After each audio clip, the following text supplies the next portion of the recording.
Thank you for joining another edition of Bumps and Thumps, the talk of wrestling. I'm Brian Ferguson. Today, my guest is a wrestler, actor, voice talent, model, and business owner. Yes. He is known as the Steel Scorpion. Ladies and gentlemen, it is my pleasure to introduce Mr. Mad Mac Davis. And people will ask me, what's mad mean? I'll tell you in a few minutes. All right, I was going to ask you. Great to be here. Great to be here. Thank you very much for coming on. Let's talk about that. How did you get that name, Mad? It came about when we were putting together a tag team, really, originally. We were trying to go for something that had a Road Warriors kind of feel. And, of course, Mad Max was a big thing that was out of those times in the movies and stuff. So the Mad Mac kind of really came from that as the development of the name. But over the years, it's kind of morphed more into I'm Mac Davis and then I'm Mad Mac Davis. And the only reason you see Mad Mac Davis is because she did something that really ticked me off. And now I'm lit up and we're going to have to go in the ring. That's where Mad Mac Davis comes from. So. All right. And how about the Steel Scorpion? The Steel Scorpion came along later. I was beginning to do a lot of matches that were hardcore and usually inside a steel cage. Yeah. And another wrestler actually in the back came up to me and said, "Oh, the Steel Scorpion." And I was like, wow, I like that. And it stuck ever since. And that's what everybody really started calling me as, the Steel Scorpion, especially in my later years when I came back, because the kids didn't know Mad Mac Davis because I was gone for a period of 10 years, which we'll talk about. But when I came back, the only thing I heard was Scorpion, Scorpion, Scorpion. So the kids immediately just like that took to it, because of the name, I guess. Yeah. That's pretty. You got two names. That's pretty impressive. I mean, most people only get the one. Yep. You got two. The first one was not a bad one. If you're a country music fan, Mac Davis was already good. Yeah. And that was, speaking of that, when I was doing some research, I would get you, and then he would come up too, the late country singer. And I remember him as a little kid when I was in the 70s. I was about to say, when I was growing up, we were about the same age. We were talking about this earlier. And my grandfather used to call me on the telephone. His name was Mac as well. And he would call me up and he'd go, "Hey, you're on TV." I'm like, "What?" And I'm just kind of a young kid at that point. I'm like, "What are you talking about?" Turn on the TV and there's the Mac Davis show. And like, "Oh, okay, I get it now." So, but that helped me quite a bit later on when I got into radio. That name just kind of blended straight into the radio. So that was a good. When I was doing some research, he would come up. And so let's talk about you growing up. Where are you from? Your family? What you Born did? and raised in Savannah, Georgia. Beautiful little town back then, still is. And was there till about my early 20s. But my father was a newspaper man, and he always had different characters around over the years. I would run into Red Skelton. I met him in our car from the airport to his hotel. My dad had to pick him up, and I ride in the car with Red Skelton. I don't even know who Red Skelton is at that point. Later on in life, you're like, oh, wow. I had a conversation with him in the back seat of my dad's car. I got to meet a lot of people. And that helped me a little bit later on, I think, when it came into radio, because I was a little comfortable meeting people and talking to people because it was always around me. And so as I grew up in Savannah, I began to realize there's something in me that I need to kind of, I guess, be a showman. You kind of get that feel like you want to be, there's something in entertainment that really attracts you. And seeing all those guys over the years and meeting them through my dad, later on when I got to radio, it was easy. It was like, Wolfman Jack, he came in when I was in radio. And I was on the air doing an oldies show. I worked for a radio station in Savannah as well. And that was where I got my start on the microphone. And I'm on the air doing an oldies program, and I'm imitating Wolfman Jack. And I had no clue he was anywhere in the area, but all of a sudden I get a call from downstairs of the radio station saying, Wolfman Jack's coming up. He wants to go on the air with you. And I'm thinking this is a joke at this point. I'm like, yeah, right. And sure enough, here comes Wolfman Jack up into the studio. I got to do an hour long, about an hour and a half, I think it was, of an oldies show, all requests with Wolfman Jack. And it didn't scare me. I mean, I was nervous, but it didn't scare me. It actually thrilled me because it was like, okay, now I need to step up. And that's where I think everything kind of came along the line between radio and wrestling, that when you're around people with value in what you can learn from them, you feed from that, and you want to continue to meet the expectations of the people who are better than you, so that you can meet, where they are, and they can continue to pull you up and up and up, which is important even in wrestling now. Without the veterans that can reach down to these young guys and say, look, here's a few shortcuts and things you can do, not bad shortcuts, but you're doing things too difficult. Here's how to do the same thing, but do it easier on your body. And these young guys would learn so much if they would just listen to these guys talk to them. And it was that way as a kid. I mean, I've always applied that throughout my entire life. I've always wanted to be around people a little bit older because I knew I could learn from those folks. It's a very good point. Yes, indeed. Same way. I like to be around people that older, know what they're doing, and understand, and have the patience to teach you, or to and there are a bunch of people out there too who are our age that are more than willing to say, tell me what you want to know, tell me what I can help you with, because we've been through so much at this point right now. That's one of the angles we're running in a storyline right now, where the old guys have value to these young guys, and if you allow yourself to be open, you're going to learn a lot more, a lot quicker, just by listening to these older guys. Right. Sometimes those younger guys don't have patience like we probably did when we were younger. But I think like the older you get, the more you realize. In today's age, if you don't get somebody's attention in the first 5 seconds, you're done. I mean, the attention span nowadays, this is not a cut on the younger people. Anybody watching, this is not a cut on you, okay? What I'm saying, though, is that the listening habits, watching habits have changed dramatically over the years. And if you can't grab them in the first few minutes, they're not going to stay there. They're going to be gone. I see a lot of people who put up things when it comes to advertising, which is something I do, you mentioned earlier. And my rule of thumb is, if you look at a billboard and you can see within a glance as you're driving by what that billboard's message was, that was a good billboard. Because that's how people look at things nowadays. They turn on the TV or whatever, and they look at it, and then, within a half second to a second, man, they're done. Nope, not what I want. Nope, not what I want. Next, you know how it is. Even social media has gotten really, we're constantly changing how we do podcasts and vlogs and things, because sometimes you can do an hour show, sometimes the watching habits only allow for a 5-minute show, or you take a 1 hour show, which is what happens most times now. You get an hour show and you can break it up into little parts and then show those in clips. People are more likely to watch those clips than watch the entire interview. It's just a different world than it was when we grew up. Totally 100% agree with you. And it's a totally different world as far as that. Schooling. You said you were in Savannah. Did you go to college there? I graduated from Windsor Forest High School in Savannah. Went to Armstrong State College after I left there. And it was in that first year I kind of knew this isn't for me, because I knew what I wanted to do. And I didn't see how college was going to get me there. And to get my kids, and I'm not saying don't go to school, but for me, I knew, I kind of had a feeling for what I wanted to do. And once I knew that, when I knew radio was going to be my career, and it was for over 30 years, that kind of fine-tuned where I needed to be and what I needed to do. I don't think that college is for everybody, and I openly say that. I think that there are technical colleges that are very beneficial to people.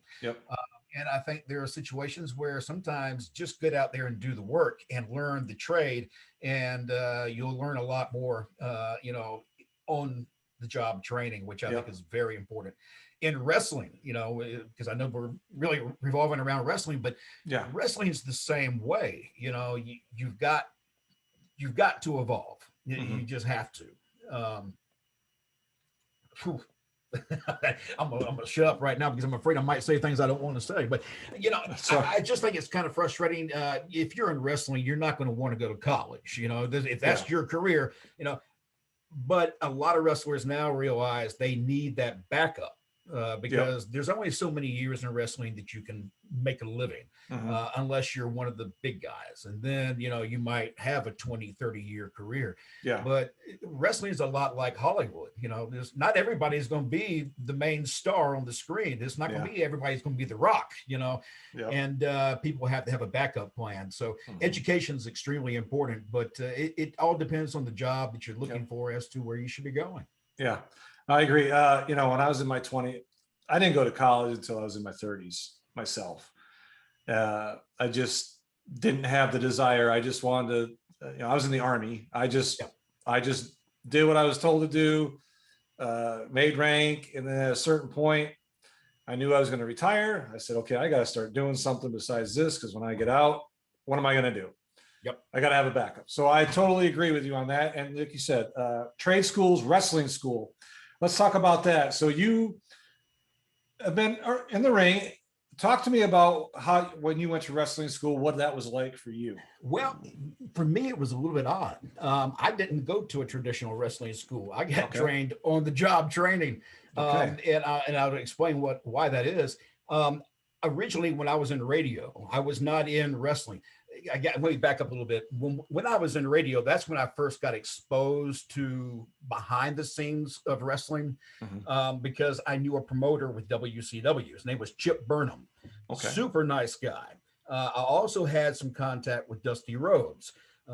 Dusty, through the years when I was in radio, would call me up. What do you need? And would supply us at the radio station all the time with T-shirts, hats, koozies, whatever that WCW product was out there. He made sure we always had a box full of it every month, and it didn't cost us a nickel, and we gave it away on the air. And when they came through town, they always had tickets for us to give away, and they would purchase advertising. But I got to know certain people like Dusty Rhodes and Chip Burnham. And so I got to learn a lot of behind the scenes, how this really operates and how it works. And over the years in radio, interviewing a lot of the wrestlers in the back for the shows that were coming up and for the shows that had already taken place, it became kind of like a second family where again, it was like I was in radio. I knew I loved radio, but there was something about wrestling that was calling my name, and I knew it. And a lot of the guys would always comment, you would be a wrestler one day. And I was a skinny little twerp. I was like, I was just more about, rock and roll and, having fun on the radio. Yeah. And as time went on, things just, I don't even remember what the original question was now. I'm sitting there trying to remember.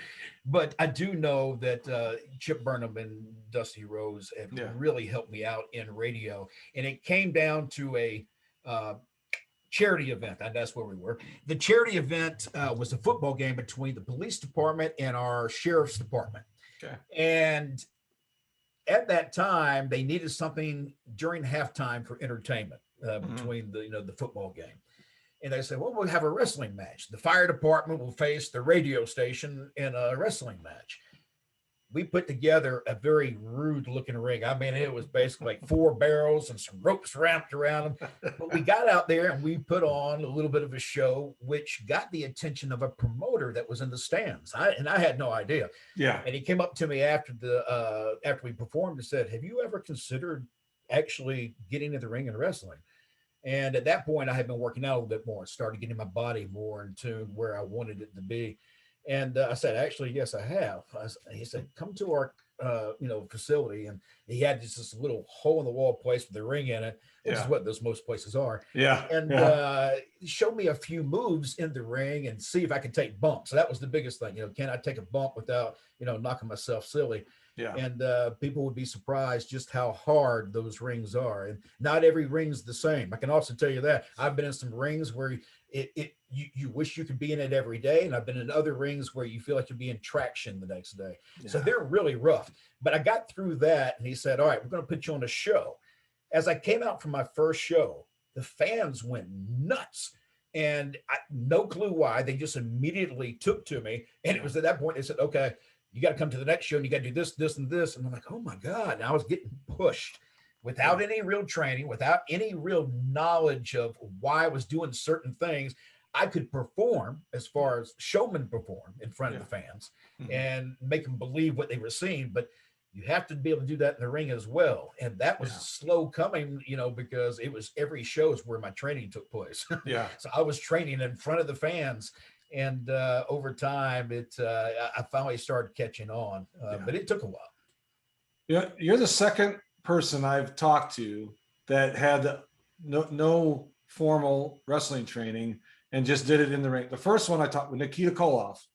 Yeah. Oh yeah. I did not know that. I've always read that he had training with Eddie Sharkey. He goes, no, I had no training. I got in there and that's how my training was. So sink or swim. Yeah. I mean, that's really what it comes down to. You get a feel for what they expect you to do. Right. I've always been one of the types in my wrestling that even on my bumps in the ring, my bumps, I try to take them more like a realistic hit than a true back bump like a lot of guys do. And I wish I could do those back bumps still to this day, but my neck and my back won't allow me to do that. So I have to kind of go to my side or take it a little bit funny. Mm-hmm. And those are things that in wrestling school you really want to learn because it's protecting yourself and your body. Yeah. But when you learn it in the ring over time, you're just kind of forced to sink or swim. You don't have an option. You got to learn. You got to learn quick. I did go back at that time. We had videotapes back then. We couldn't go on the internet because the internet wasn't a thing. Right. I could go back and watch videotapes in slow-mo and watch the moves, frame by frame by frame. And that's what I did do to learn a lot of the moves. I just went back in slow-mo videos to watch how each guy was setting up that move so I could better understand where it needed to go. Yeah. And it allowed me to learn that way. And I could apply one or two things I'd watch on video at the next show, apply it in the ring. Okay, yeah, that felt good. And then the next show, try to add something different that you see on, through the slow-mo and pick up on those things. So a lot of things were, really by video slow-mo or from the person in the ring I was wrestling. And I had a lot of good guys I wrestled with in the beginning that they knew, I was greener than goose stuff. And, I needed help. And I remember one time I was doing a match and the guy that was in the ring with me, his name was Lance Christian. And I'm still young. I'm say young. I started at 38.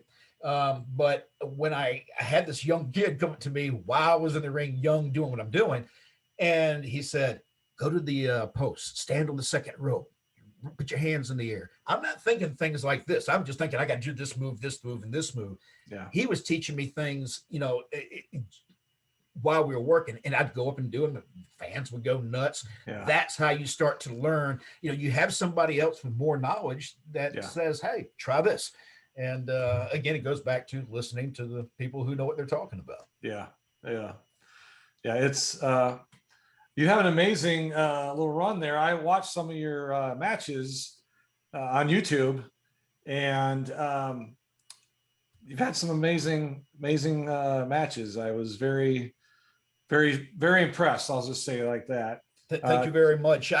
For an indie level guy out there trying to apply, the best show that you can, that was the one thing too. A lot of the videos that are on there that you see that I've posted are matches that are my favorite matches, matches that stood out to me.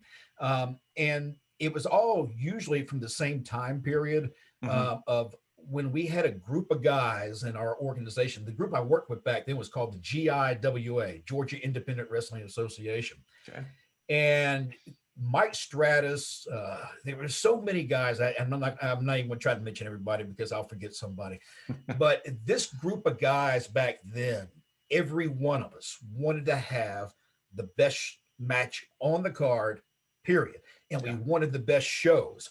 I can honestly say, and there'll be people who will argue with me, but during that time in the state of Georgia, we were probably one of two organizations that were running shows that were very good. I mean, there are a lot of shows that are okay, but these shows were very good, very talented people. We had a lot of guys who ended up going to the WWE and other places over the years. So it was really a great time. It was also during the Attitude Era on TV. So when you got the Monday Night Wars taking place and you're in independent wrestling, business is good during that time because all of a sudden wrestling's back and people are filing into the gymnasiums and armories everywhere to watch their local wrestlers. And it was just an incredible time. Really, I don't know that we'll ever see that again, although AEW is giving me hope. And, I'll touch up on that too. AEW and the NWA is starting to come back. They actually have a show coming up at the end of August in St. Louis.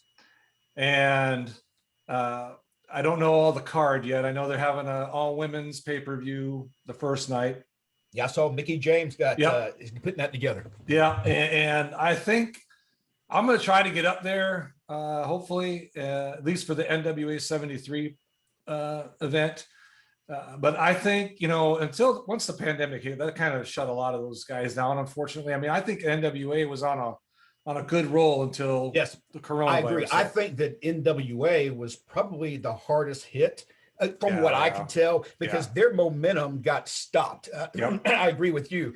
What they were doing before the pandemic was incredible. Good stuff. I was so excited. I didn't get interested into wrestling again up until what's it been 3-4 years now since I've been back. But part of the reason I came back was the excitement of watching what Cody Rhodes and Nick Aldis were doing, in their feud building up to their first match. That was old school wrestling. That was storytelling. That brought me back into wrestling, along with my desire to, say goodbye to my dad and a few other things. But I'll tell you, I went to Nashville NWA 70 in 2018.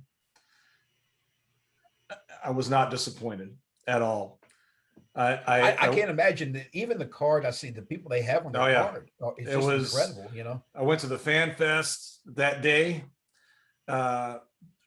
All professional, real nice, signed all our stuff, took pictures, all that stuff. Oh, good. And then, it was great. And then that night we went to the event, my wife and I, and it was great. It was not, we drove from Kansas City to Nashville. Ooh, wow. Yeah. So that was a little drive, but I mean, we stayed the weekend, but I mean, we did it.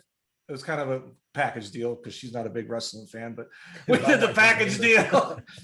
We got to do stuff during the day for her. And then we did my events in the evening, but I was not disappointed. And I was it was hard not to see them on YouTube and all that when they had those weekly NWA power shows. Yep. And it's not, I know they're back now. Yes. But I don't feel the same as I did pre-pandemic. Right. I liked the YouTube show they ran. That was on my schedule every week. Yeah, mine too. And then all of a sudden, that was it. Because of the pandemic, and I hated that. I hated that for Billy, because I know Billy Corgan has put in a ton of time and effort into this promotion and trying to build it back up along with Nick. Yeah. And they had a couple of speed bumps that got in their way, not just the pandemic, and they had to fight through all that as well. Right. But the NWA, to me, and I made this comment to, I think it was Dave LaGreca.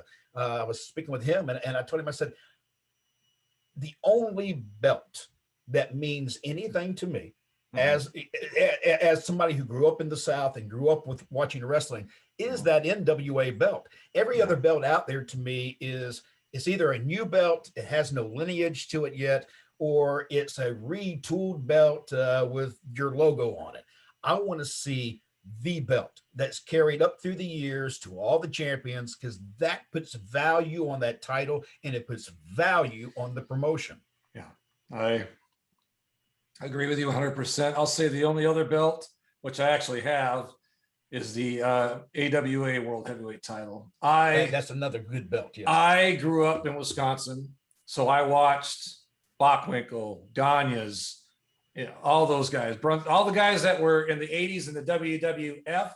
Yep. Were prior to that in the early 80s and 70s were in the AWA. And who were the top stars of while you were watching TV and getting into wrestling? Oh, when I was okay, so I'll tell you, Nick Bockwinkel. Yes. Hulk Hogan, Ken Patera, Bobby Duncombe, Bobby Heenan, the man. I couldn't stand that guy. He did his job to the T. That was his job. Yeah, Ray the Crippler Stevens, Jesse Ventura. Oh, yeah. I mean, the who's who. You got to see them all. I got to see the Southern wrestlers. I got to see the Blackjack Mulligans, the Ric Flairs, Dusty Rhodes, Magnum TA, Tully Blanchard, all those guys. And it's always interesting when you talk to wrestling fans. What did you watch when you grew up? Who were your stars?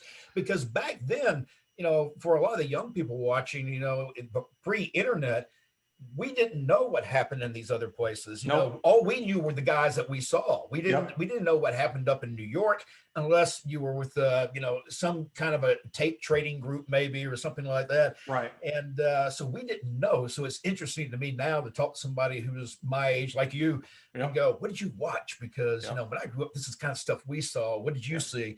And you start to realize, man, there were a lot of great wrestling going on you never even heard about. Yeah, I will tell you, once cable came in, then I got NWA, the Saturday night WCW, and then WW. 605, and WWF at the time, and UWF, Mid-South, all of them started. So, but like I said, mine was the AWA. So they would come to our town every year at a local Catholic school gymnasium. They would come in. You would never see that today. Oh, no. I saw a lot of the big guys in the South, like I was mentioning, like Blackjack Mulligan, Dusty Rhodes, people like that, in small places. I mean, you can see them in the shrines, in the alley shrine, temple places that they had, and the National Guard armories. They would show up in places like that. You're not going to see Roman Reigns in an armory, I can promise you. Not until he's retired. Right. Yeah, at a signing or something. Yeah, absolutely. That's, and I want to get into that a little bit later about the lost art and stuff. But I want to talk to you. So when you were in wrestling, I mean, you are again, but with the first time, your travel experience, did you wrestle? I didn't travel a whole lot in my first 10 years. I guess we ought to mention this. I wrestled for 10 years, started at the age of 38, wrestled for actually a little less than 10 years, and broke my neck. Broke my neck in a cage match against Mike Stratus. Actually, that's online too. It's one of the videos that's I think it's on YouTube. If it's not, it's on my Facebook. Okay. But he didn't break it when he came down and made the hit on my neck. It's just over time I had a lot of abuse, and that was the one that just kind of said, okay. And the doctor says, you don't want to get back in there anytime soon. So I was out for 10 years. Okay. What were we saying before that? What were we talking about? You're traveling. Oh yeah. So I didn't really travel much in my first years. I was still learning so much that I was staying within our actual group of guys. I worked in 3-4 different feds over the time, but in different places. Yeah. That was the first place I wrestled. I went in and we wrestled probably 2 years there, maybe 3. Okay. And things changed quite a bit, and it got to the point where I realized I needed to go somewhere else for creativity.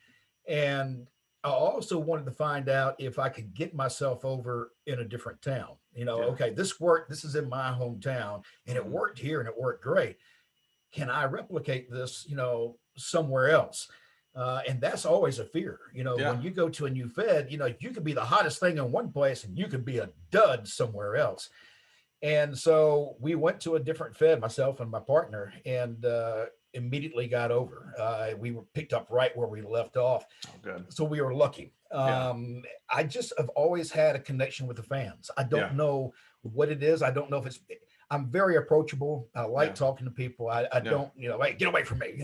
That's not me. Yeah. I remember even when I was wrestling my first time around, my wife and I, we'd go to video stores. Yes, there were video stores at one time. Yes. We'd go to the video store looking for a video or something to watch. And there would always be these kids. I see them looking around the corner, and they're afraid to walk up to me, but they know me from wrestling. Yeah. And eventually I just have to go like that. Just let them know it was okay. They come over and they want to talk, and the parents, oh, I'm so sorry. No. Yeah. And that's weird because I was an independent wrestler. I was also working on the radio in the same town. And you would think people would know me from radio more so than wrestling. Well, it came to be that I got more known from a certain group of people, from wrestling, not from radio. And especially the kids who really took to me. Yeah. And I knew that. I knew the kids took to me, and it always got to be, I can't do certain things because I don't want the kids to see this. And even to this day, I have grandkids. Yeah. And the first time that they ever saw me wrestle was just a few years ago when I came back. And I was very cautious of what I did that night while they were there, because I didn't want them to see me in a light. They might go, oh, I've never seen him do that.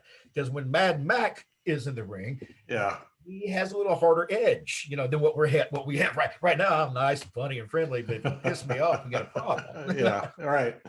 Yeah. No, I understand that. It's it can be a challenge. I know that. It can be. Yeah. So have you been a heel? I played a heel for a short period of time because I wanted to. I wanted to have some creativity. Yeah. I was getting stale in my mind as a good guy. Yeah. And I wanted to see, could I put that black hat on and make something happen? And so I came up with an idea that was to safeguard my face character in the event the heel didn't work. Yeah. And that was that I was actually undercover. I was not really a bad guy, although it appeared that way for quite some time. Yeah. But it ended up being that I was actually the good guy that just infiltrated the bad guy's lair and caused them to lose their belts and bust up. And so that was the only time. And that was a lot of fun. Yeah. You go from people cheering you and, chanting your name and stuff. And again, this has been a while back. Yeah. Old ladies smacking you with your canes all of a sudden and throwing drinks on you is a whole different experience. But I embraced it.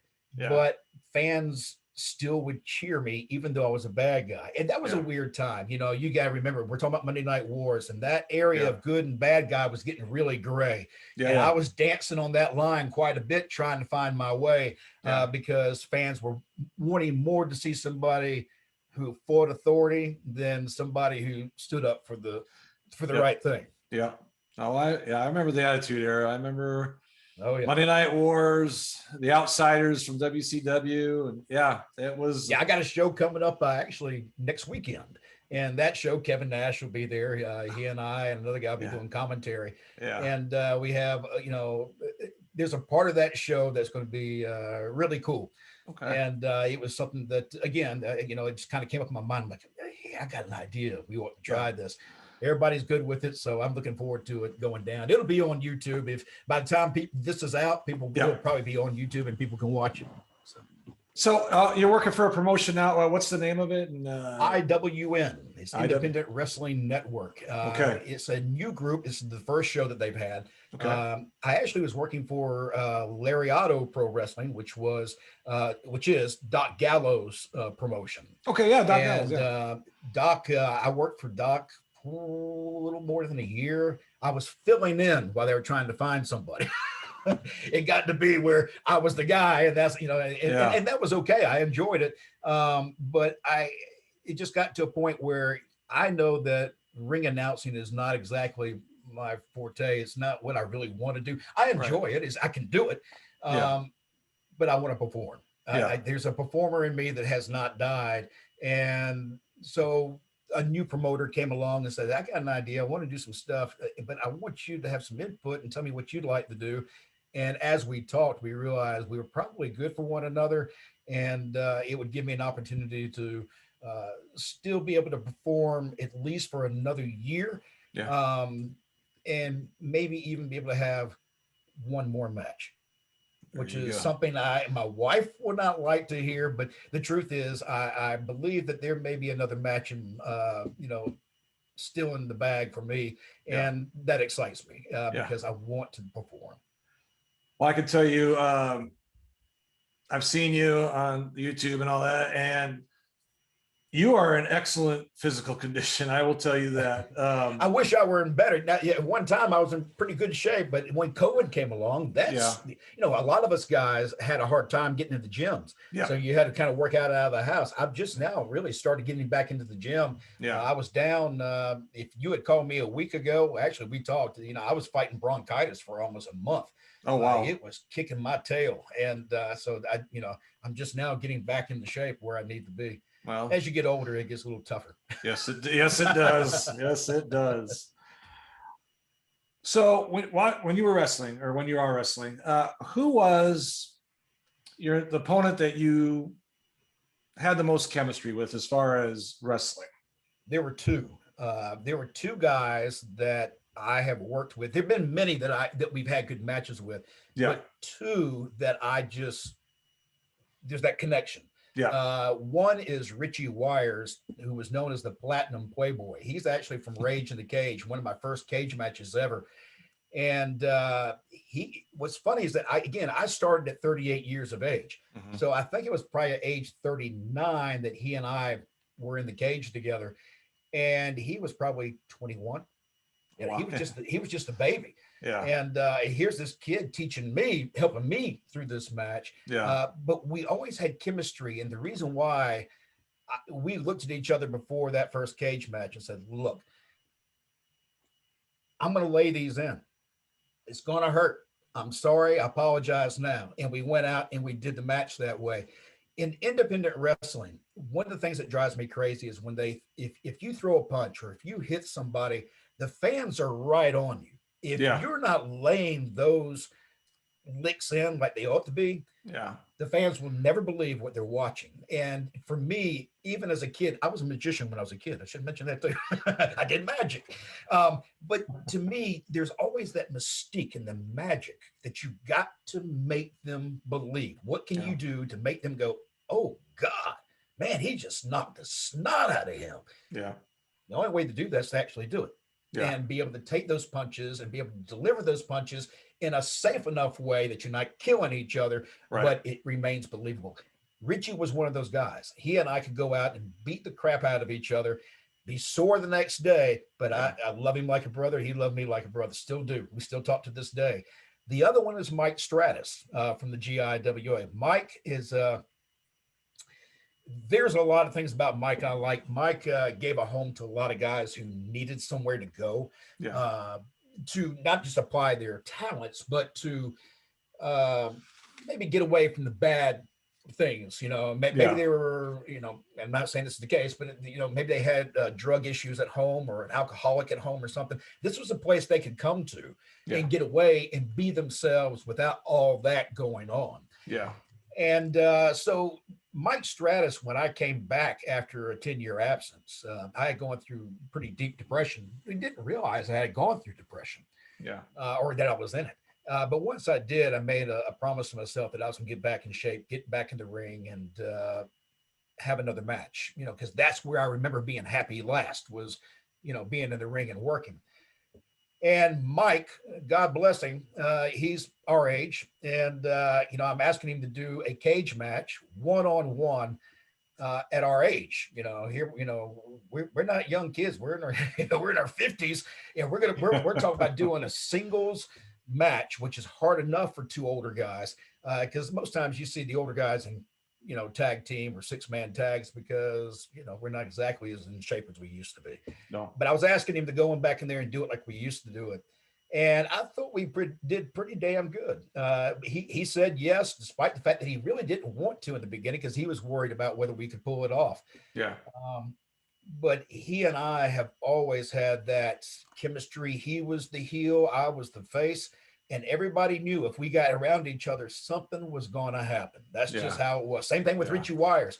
Richie Wires and I, we actually ran into a huddle house after a show one night. And this is maybe about 45 minutes after a show. You think you're kind of safe. I walk in, I start having, my meal, and it's probably about midnight, and he walks in, and there are fans in there. And all of a Oh, sudden, I'm like, again, we like to keep things legit. yeah. I got up, we looked at each other, we started mouthing off at one another. I put my stuff down, and the people in Huddle House were actually getting like, what the hell's going on here? We're starting to get loud. And I Yeah. finally said, fine, I'll get out of here to save us trouble. And I just paid my bill and walked out and said something like, I'll see you next month.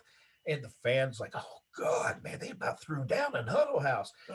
That's important. That kind of stuff's important to me. Yeah, And yeah. so I always work well with people who have that same belief that, let's keep this real. The kayfabe. Yes, very much so. Yes. Let's talk about that.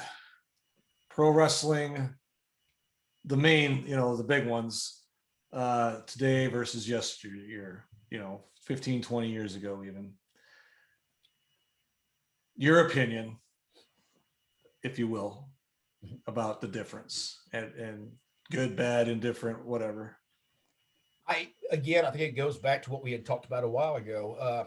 Watching habits have changed drastically. What people want out of wrestling has changed drastically. I'm not sure that it's for the best. I know that sounds like an old man, but I'm gonna let me say this. I think that there is room for both in a wrestling program where you have storylines and old school type of feel, along with the exhibition wrestling, which is what I consider a lot of wrestling to be now. Yeah. Unfortunately, people are using more moves and multiple moves to wow people. It's not about the story or working a body part or why is this guy not like this guy? That doesn't matter. It says look what I can do, and that kind of wrestling I don't enjoy personally. There are people who do. Yeah. I like storylines. I like why are these two guys wanting to beat the crap out of one another? There's got to be a reason. Tell me the reason. And show me and tell me that story in the ring. The art of telling a story, I think, has gotten lost, and we've now taken over with exhibition wrestling more so than storytelling. I hate that. But I think that AEW, we talked about this a while ago too. AEW is a group that is blending both. You see a lot of what Cody does. That's old school, and I like that. Yeah. And then you see stuff like Jungle Boy or the Young Bucks. These guys are more new school with exhibition wrestling. Look, I can watch a Young Bucks match, love the match, go, wow, that was incredible. Yeah. I'm not sure what the story was, but the match was incredible. Yeah. I like stories. That's what brings me back. I'll tell you, my favorite wrestler right now, to me personally, is Chris Jericho. I think, in my opinion, he is old school, but he knows how to blend all that together, the new stuff and everything. He always has. Yeah, he's just a good on the mic, and he's good in the ring, and he can tell a story. And he knows how to reinvent himself, which is extremely important in wrestling. You can't be the same guy 30 years. That's not going to work. You can be the same guy, but that character's got to have some nuances in it that people want to see. And Chris continues to have all these different type of characters. He's bringing the Painmaker back now, and so you see things like that. I love Chris for that. I think his creativity and the ability to blend the old and the new together, he's one of the few that can do that. There's not many out there. And most of the ones who can do that are with AEW. Yeah. I will tell you too that, the inner circle that they have right now, he's got young guys, he's got veterans in there. It's a good mix. And I just enjoy that part of it. They get a lot of heat. I've seen in the last few weeks about, they're hiring all these old WWE guys. Give me a break. Yeah. These guys coming from WWE is no different than a football player trading from one team to another. Yeah. You're getting better talent, more talent to add to your roster to make it one of the best. Yeah. We do that in all sports. Why can't we do that in wrestling? Yeah. That, to me, I hear people put that up all the time. And it's like, people are getting lost in WWE versus AEW. That's not what it should be. No. It's wrestling. You're getting wrestling. Be happy. Yeah. What the hell's the problem? Yeah. This is good stuff. You Yeah. can choose. If you don't like WWE, just don't watch it. Yeah. You don't have to bash them. Just don't watch it. Yeah. No, I totally agree. I mean, when I was a kid, you know, I'd watch the big three back then, AWA, WWF, and NWA, you know. Yep. And I think and the storytelling is a lost art because there's a pay-per-view every month with WWE, excuse me. That's one of their biggest problems. I'm glad you pointed that out. I've always thought they've had too many pay-per-views. The pay-per-views coming every 30 days forces you to tell a story basically in 2 to 3 weeks. Yeah. You can't do that. No build-up. There's no build-up, or very minimal build-up, I should say. My first cage match in independent wrestling, I'll go back to that. That was a year-long build-up till we had that. We just brewed that thing for a year to the point where the fans just couldn't wait to see it happen. The place was sold out, wall-to-wall people. And actually, when I won the match and came over the cage, the fans came out of the stands and got up around me, which scared the hell out of me. I'm bleeding everywhere, and these kids are trying to hug me, and you're like, whoa, whoa, whoa, I'm bleeding, you know. You don't want to get up on anybody, you know. Yeah, and it's a different time too, you know. Totally different time. Yeah. I'll tell you, probably one of the best matches or build-ups I saw was when I was watching the AWA. It was between Hulk Hogan and Nick Bockwinkel. Oh God, yes, that was a great. That was a great feud. You hated Bockwinkel. I hated him so much, and Heenan. I just couldn't stand him. But they played their role. They told the story, and it was a build-up. You know, you'd see on TV they come in, whatever. You know, they do their little things, and it wasn't just a couple weeks and then it fizzled out. I mean, this was a year like you had. Oh yeah. I mean, that's how they were back then. Yeah. A lot of the storylines, they continued months, even into a year. You know, of course, now the one thing they did back then that they still need to do to this day is I just had a fly go past my head. So You're good. What was I going to say? You're talking about your build up for your cage match. Yeah, I can't remember what I was going to say about it, but you know, hey. Oh, that's all right. Don't worry about it. The fly's going by. Yeah, the fly. Like, how did the fly get in here? I don't know.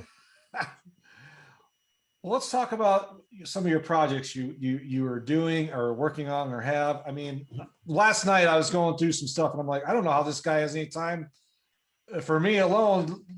Your family, I mean, you're doing Independent Wrestling Network. You do the After Chat. You got your business with Max Message on Hold. You have by the way, if you need Message on Hold, give us a call. Lowest price in the country, I bet you. All right. You heard it. Max-USA.com. There you go. And I'll put that up underneath after the show. Handshakes and Hot Dogs. Steel Scorpion, The Road Trip. I mean, a lot of those shows that you're talking about came up out of boredom, partly, but also I wanted to show my talents, and I knew the best way to show my talents was to put together my own shows, you know, bottom to top. You know, what you see, whether it's the video, the audio, whatever it may be, I've mixed it, produced it, and put it down. And I wanted people to know that, you know, I'm multi-talented. I don't just wrestle in the ring. I can produce videos. I can produce audio pieces, voiceovers. I can do all kinds of things. As a matter of fact, I'm going to say right now on your show, because I was going to do this recently. I'll just do it right here. All right. Tony Khan, I'm talking to you. I've got one hell of an idea that you and I need to talk about. If you don't like it, you don't like it. That's fine. But I promise you, I've got an idea that will put somebody over in AEW bigger than hell. Give me a call, contact me, let me know. Again, if you don't like my idea, you don't like it. It's not going to hurt my feelings, but I think you will like it. That's it. You heard it here. Tony Khan, AEW president and owner. Give him a call. And I was going to ask you, do you do all that production work yourself? I do. And that takes is amazing. quite a bit of work. That is amazing. I mean, I thought you hired a professional No. production company. No, I've taught myself how to work with Adobe After Effects and Premiere Designs and stuff like that. One thing that I've always done is I've always wanted to teach myself how things were done first before I went to somebody else. Because when you go to someone to do that work for you, you're going to pay through the nose. Yeah, you are. If you can teach yourself how to do it, you can save a lot of money. And that's part of how I got into Message on Hold, as a matter of fact, my business. Yeah. I got into that because I realized people were charging so much money for a service that really doesn't cost that much. Yeah. Basically, they were getting robbed. And when I saw the business that was out there, I bought this business, lowered the prices down to an affordable price with no contracts. And that made the business boom. Because you're being honest with people. And so that's when I started doing my wrestling stuff. I wanted to put stuff together because I wasn't trusting the pricing I was getting, and with a good reason too. I can tell you now that let's say just one of those shows, the opens and all the stuff that takes place in it, you would figure that costs quite a bit of money. I could do all that, myself for less than $100. But I had to teach myself how to do it. That's where the value is. And, but I've always been that way. I've always wanted to know how things were done so that I can save money. I'm a penny pincher when I need to be. I am as well. I will tell you, folks, if you're listening to this, you need to go on Mac's Facebook page or Twitter or whatever. Look at his website, look at his YouTube channel. I mean, it is amazing. I'm not kidding. I watched it last night and I thought for sure you outsourced that because it's incredible. I mean, your graphics, your production is first rate. I mean, I'm really impressed. That's one of the things that I really am trying to get across to some of these bigger organizations like AEW, Tony Khan, but also, in ROH, even people like that. There's a need for what I have talents for. If you were to hire me from one of those organizations, and I'm really not trying to get, I am a small business owner, semi-retired on top of that. So I'm not really pushing to get a job. Although I do think I have value for some of these groups. And I do believe that I have ideas that would be very beneficial to some of these groups, AEW, Tony Khan, that I really think they need to at least just give me a listen. Let me just tell you the idea. And I think that knowing Tony and the way that he books and the things that he enjoys, this idea would pop Tony. I just know it would. But you have to get through to him to let him know that. And so I've sent stuff over, private packages, but they always get around Tony to somebody else. And it's like, no, Tony, you and I need to talk because I promise you there's an idea that you're going to love. Well, there's always a bunch of executive assistants or other people that are around him that, they don't want the buffer. There you go. Yeah.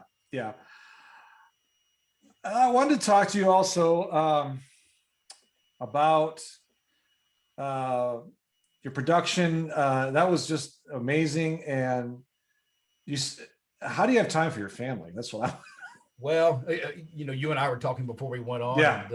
I've got kids and grandkids, so it's just me and the wife. And so there's a lot of time. She's usually ready for me to go do something so I can get out of her hair. Because I've already lost all mine. She's afraid I'll take hers too. So I'm with you. So we have a lot of time, but I also, because I'm semi-retired during the day, I also find time.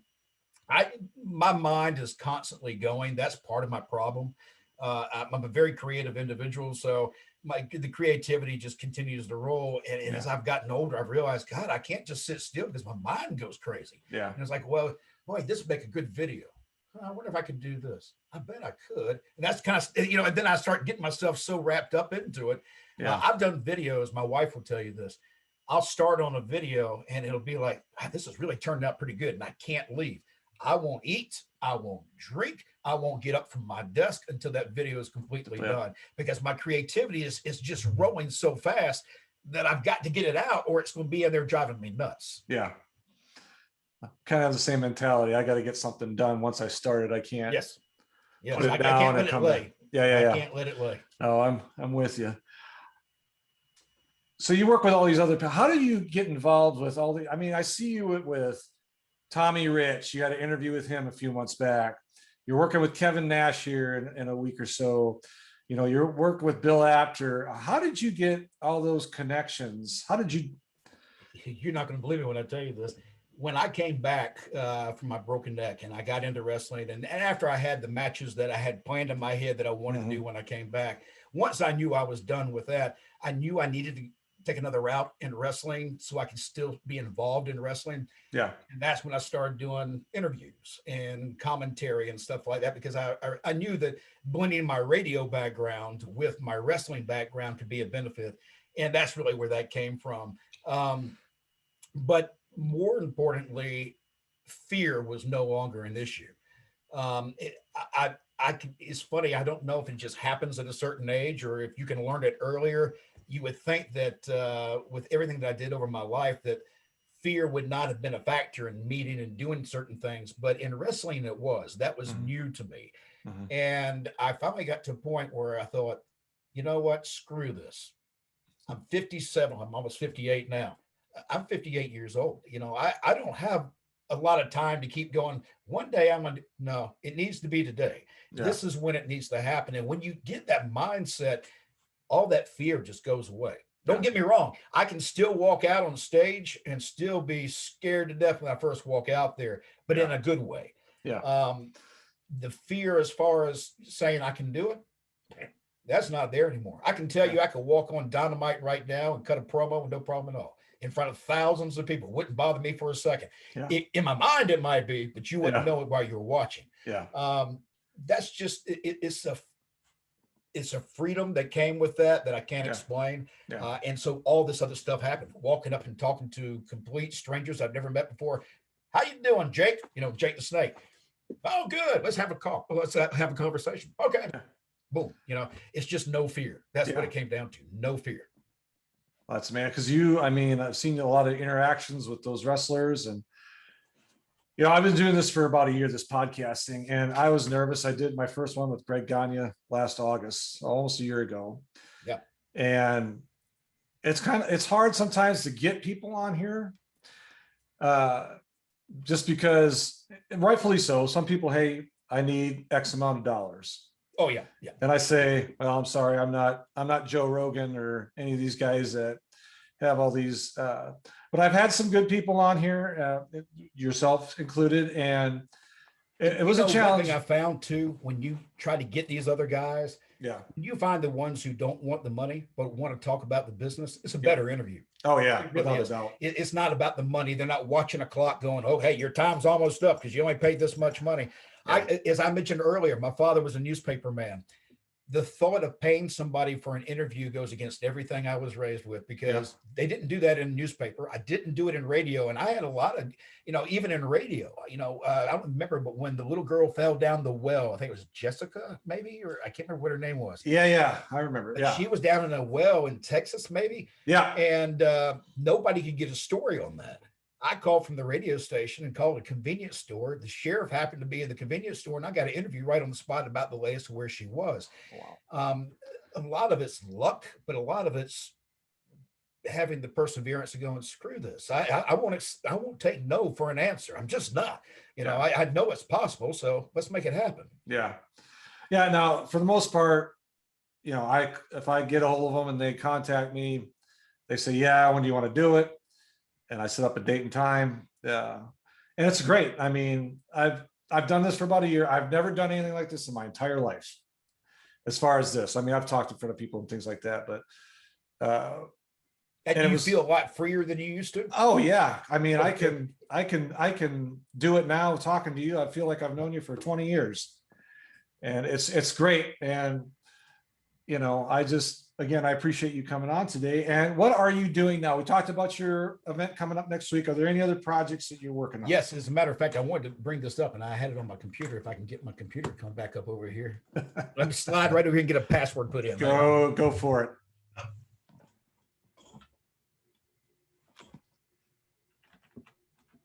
So I'm going to reiterate while he's doing that. Get on Mac Davis's social media, his YouTube. He has a lot of great content on his YouTube channel, on his after chats. It's amazing. And the production quality is, like I said before, through the roof. It really is. I'm sorry. And for a guy that does it all himself, that makes it even more impressive. I appreciate those kind words. I really do. Okay, so now, what are we doing? Here's the thing that's coming up that I think this will probably be, I'm not sure when the show will come out, but it's probably around the same time. Okay. But the International Professional Wrestling Hall of Fame in Albany, New York. That's coming up on the same weekend as the NWA event you were talking about earlier, August 27th through the 29th. Okay. And that's going to be a lot of fun. I'll be there as a part of the contributing folks for the for the International Professional Wrestling Hall of Fame. Bill Apter will be there as well with this one-man show. Yes. Heck of a wrestling card on that Friday night that includes Mark Henry, Hall of Famer Mark Henry. He'll be there with many other big stars. And then, of course, the induction ceremony. And I wanted to talk about some of these guys and just kind of let you know who's getting inducted. Yeah, the please. Class of 2021 includes Bruno Sammartino, Ric Flair, Hulk Hogan, Andre the Giant, Lou Thez, Buddy Rogers, Frank Gotch, Danny Hodge, Terry Funk, Giant Baba, Ed Strangler Lewis, and many, many more. There's a whole group of these guys going in. This is the first year, so they're putting in a lot of big names in the first year. I believe the Rock and Roll Express, I think I heard that they're going to be there for this, along with some other folks that will be mentioned as we go along. But this weekend is going to be a great weekend. It's in Albany, New York. And again, that's the 27th through the 29th. And that's the International Professional Wrestling Hall of Fame. If you haven't checked it out yet, go online. I believe it's ipwhf.org, if I'm not mistaken. And you'll find them there. If not, just put in International Professional Wrestling Hall of Fame. So the who's who are being inducted. They're going to be there. That's well, they're not going to be there. They'll be inducted. Some of those folks will be there. I'm just not sure who all's coming yet. Right. Yeah. I know that there was word. One of the folks was saying that Terry Funk had been talking about wanting to come. And but there's a question whether or not he'll actually be able to attend or not. His health is not the best in the world. You know, he lost his wife not long ago, and Terry's getting a little bit older. But that's somebody I would love to meet. I have never met Terry, and Terry is someone I would like to meet. Yeah, he would be a good storyteller about his experiences. There's no doubt in my mind about that. Absolutely. And other things that I'm doing now, really are just. A lot of those shows you were talking about, I still do those shows. Road Trip really is the one show that I do quite a bit because I interview a bunch of people at one time, different shows, and then post them when I can. And that really, I enjoy that format. It's it doesn't put a lot of pressure on the guys because, hey, well, sit down and talk just for a few minutes. You know how it is. Sometimes you can say a few minutes and they'll keep talking and you just, hey, look, if you want to talk, I'm going to keep rolling. So, and some of those guys do that, but I enjoy that. I really do. And I'm hoping you'll see me in some bigger type of things as time goes on in the next year here. Well, like I said, go to Mac's Facebook page or any of his social media outlets, and he has Mac Davis. That's YouTube, Mac Davis, Facebook, and Twitter. Yeah, and I'm telling you, his content is first rate. I can't even describe it. I really thought it was a professional production company. Thank you. I appreciate that very much. I do. And I know I keep saying that, but that's how I really feel because it's that good. We're actually going to be the last I've heard, and I think this is still going to be the case.